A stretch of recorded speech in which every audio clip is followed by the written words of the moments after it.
All right, the drink we're about to make is a Dirty Martini. And the first thing we'll do is put some ice in our glass here.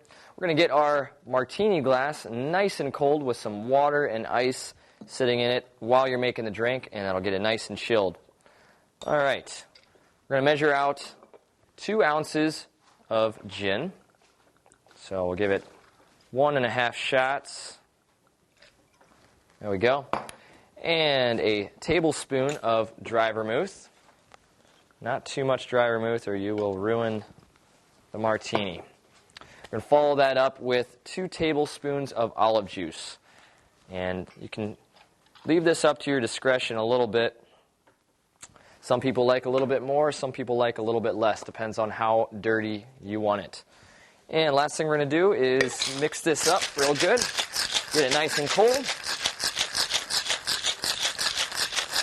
And if you like the taste of olive juice, personally I don't like olives, but I like dirty martinis.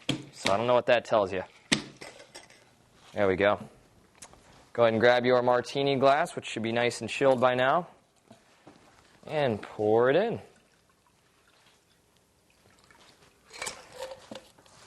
And now we'll add our olives. Drop that in, and you have yourself a dirty martini. Bottoms up.